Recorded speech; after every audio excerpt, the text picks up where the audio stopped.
Cinderella. Hello everybody, my name is Natasha, and His Royal Highness Prince Bertie the Frog has commanded me to tell you the story of Cinderella.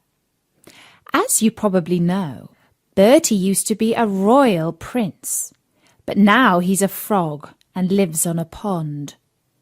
This morning I heard Sadie the Swan sigh and say, "You know, Bertie, in her heart, every girl dreams that one day she shall meet her handsome prince." "Well, they are just silly," interrupted Colin the Carp, who is a very grumpy fish. "Why can't they ever wish to meet a handsome carp? That's what I'd like to know."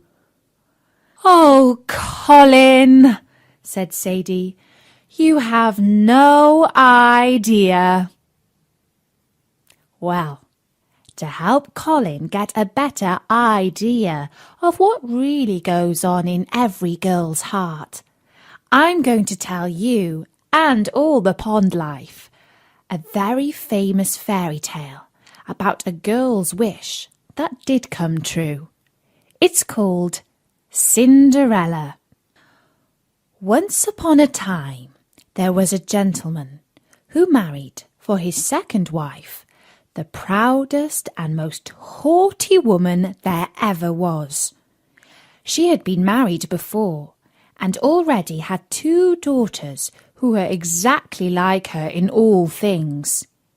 He had likewise by his first wife a young daughter, but of unequalled goodness and sweetness of temper, which she took from her mother, who was the best creature in the world. This sweet little girl missed her mother, who had died, ever so much. No sooner was the wedding ceremony over than the new wife began to show herself in her true colours. She could not bear the goodness of the gentleman's pretty girl, and especially as she made her own daughters appear the more horrid. She made her do the meanest jobs in the house. The girl scoured the dishes and tables, and scrubbed the stepmother's bathroom and those of her daughters. She slept in a little attic upon a wretched straw bed, while her sisters lay upon beds with the softest pillows in fine rooms, with floors covered with beautiful carpets, and walls on which hung looking-glasses so large that they might see themselves at their full length from head to foot. As she was doing this, they said to her, "Cinderella, would you not be glad to go to the ball?" "Alas," said she, "you only jeer me. It is not for a poor girl like me to go there." "You're quite right," replied they. "It would make the people laugh to see a cinder wench at a ball." Anyone but Cinderella would have dressed their heads all wrong, but she was very good and dressed them perfectly well. The step-sisters were almost 2 days without eating. So much were they thrilled and excited. They broke above a dozen corsets in trying to be laced up tightly so that they might have a fine, slender shape, and they were continually at their looking-glass. At last the happy day came. They went to court, and Cinderella followed them with her eyes as long as she could, and when she had lost sight of them, she fell a-crying. Just then her fairy godmother, who used to watch over her secretly, saw her all in tears, and appeared at her side, and asked her what was the matter. I wish I could. She was not able to speak the rest, being interrupted by her tears and sobbing. This fairy godmother of hers said to her, "You wish you could go to the ball, is it not so?"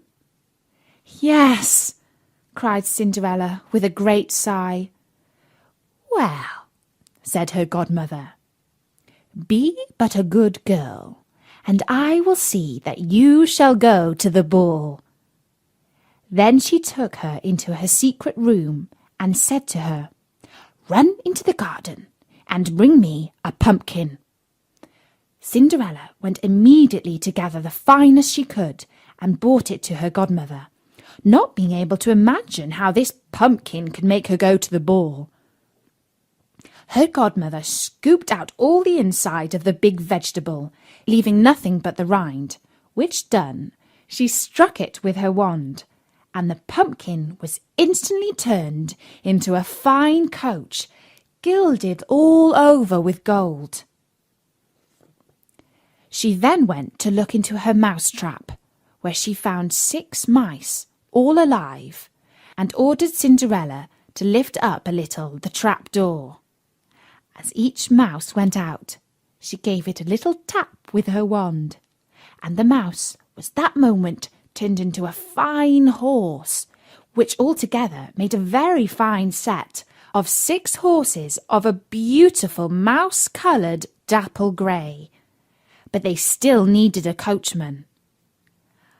I will go and see, says Cinderella, if there is a rat in the rat trap. We may make a coachman of him. You're a smart one, replied her godmother. Go and look. Cinderella brought the trap to her, and in it there were 3 huge rats. The fairy made choice of one of the 3 which had the largest beard, and having touched him with her wand, he was turned into a fat, jolly coachman, who had the smartest whiskers eyes ever beheld. After that, she said to her, Go again into the garden, and you will find 6 lizards behind the watering pot. Bring them to me.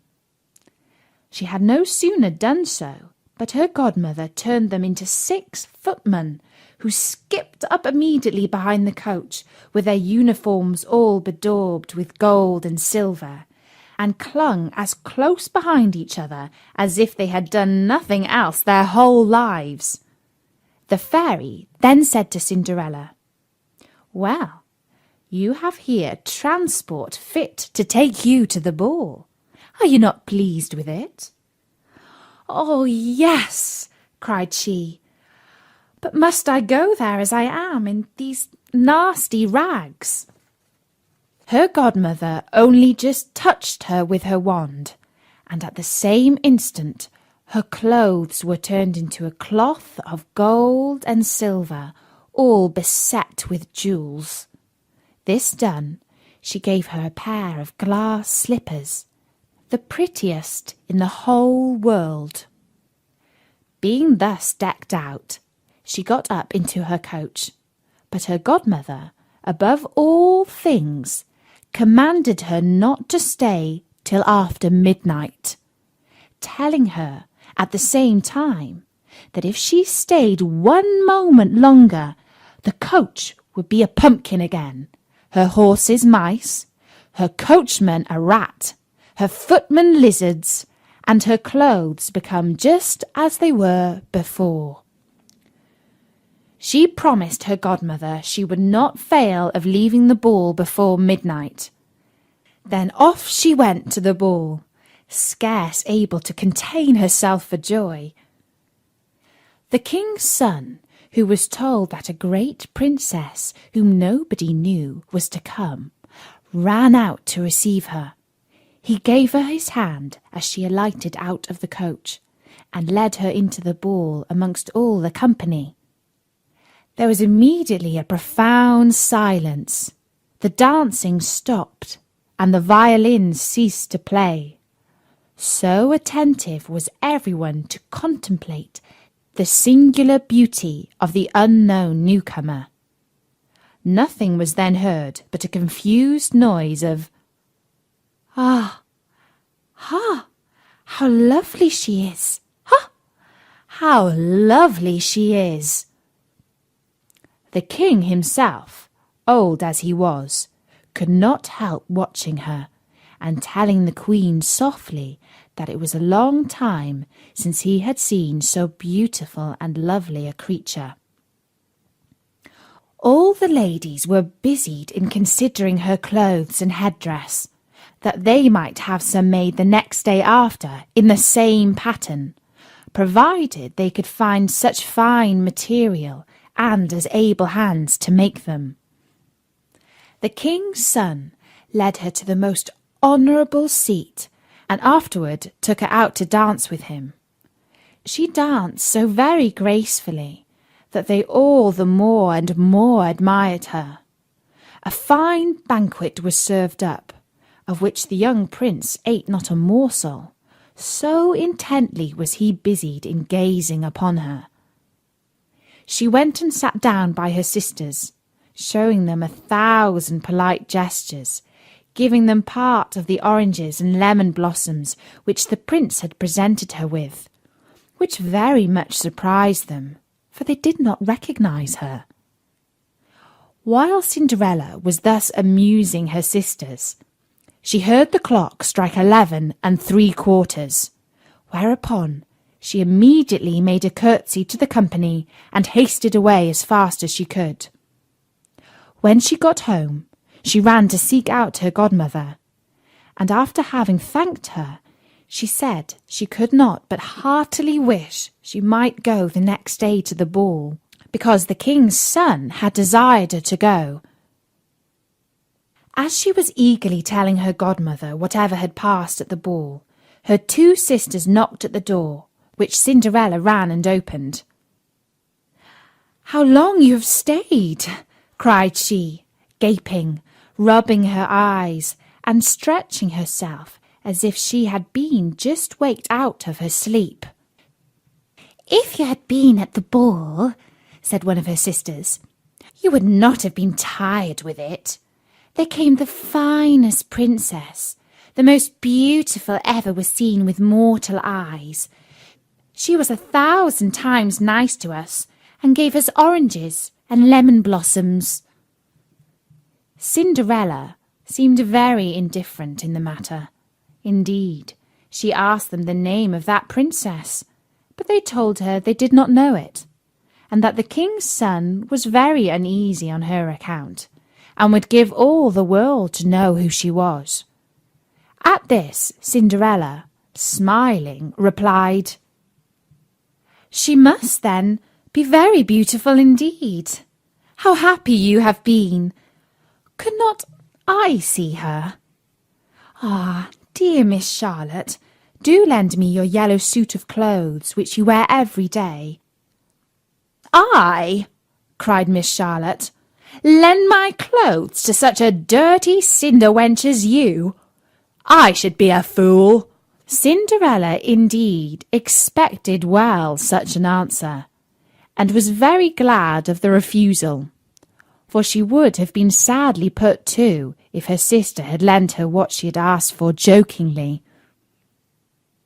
The next day the 2 sisters were at the ball, and so was Cinderella, but dressed more magnificently than before. The king's son was always by her, and never ceased his compliments and kind speeches to her, to whom all this was so far from being tiresome, that she quite forgot what her godmother had recommended to her, so that she, at last, counted the clock striking 12, when she thought it to be no more than 11. She then rose up and fled, as nimble as a deer. The prince followed, but could not overtake her. She left behind one of her glass slippers, which the prince took up most carefully.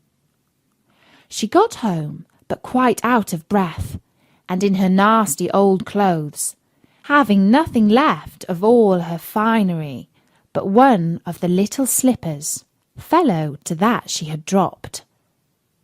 The guards at the palace gate were asked if they had not seen a princess go out. They replied that they had seen nobody go out but a young girl, very meanly dressed, and who had more the air of a poor country wench than a gentlewoman. When the 2 sisters returned from the ball, Cinderella asked them if they had been well entertained, and if the fine lady had been there. They told her yes, but that she hurried away immediately when it struck 12, and with so much haste that she dropped one of her little glass slippers, the prettiest in the world, which the king's son had taken up, and that most certainly he was very much in love with the beautiful person who owned the glass slipper. What they said was very true, for a few days after, the king's son commanded it to be proclaimed by sound of trumpet that he would marry the young woman whose foot would perfectly fit the slipper. He sent out his most trusted advisers from the palace, who began to try it upon the princesses, then the duchesses, and all the court, but in vain. It was brought to the 2 sisters, who each did all that she possibly could to thrust her foot into the slipper, but neither sister could manage to do so. Cinderella, who saw all this and knew her slipper, said to them laughing, "Let me see if it will not fit me." Her sisters burst out laughing and began to tease her. The gentleman who was sent to try the slipper looked earnestly at Cinderella, and finding her very handsome, said it was only right that she should try, and that he had orders to let every girl try. He asked Cinderella to sit down, and putting the slipper to her foot, he found it went on very easily, and fitted her as if it had been made of wax. The astonishment her 2 sisters were in was excessively great, but still abundantly greater when Cinderella pulled out of her pocket the other slipper and put it on her foot. Thereupon in came her godmother, who, having touched with her wand Cinderella's clothes, made them richer and more magnificent than any of those she had seen before. And now her 2 sisters found her to be that fine, beautiful lady whom they had seen at the ball. They threw themselves at her feet to beg for pardon for all the ill treatment they had dished out to her. Cinderella took them up, and as she embraced them cried that she forgave them with all her heart, and desired them always to love her. She was brought by carriage to the young prince, dressed as she was. He thought her more charming than ever, and a few days after married her. Cinderella was brought by carriage to the young prince, dressed as she was. He thought her more charming than ever, and a few days after married her. Cinderella, who was no less good than beautiful, gave her 2 sisters rooms in the palace, and that very same day matched them with 2 great lords of the court. And that's the story Nori of Cinderella. And Sadie the Swan has just whispered that she believes that every girl will meet her prince one day. And hopefully, adds Colin the Carp, one that hasn't been turned into a frog. You can find out about more Prince Bertie the Frog stories at storynori.com, where all Prince Bertie the Frog stories are free. And if you like, you can buy a personalised story for a very special person in your life. So tell all your friends to visit storynori.com. For now, from me, Natasha, bye-bye.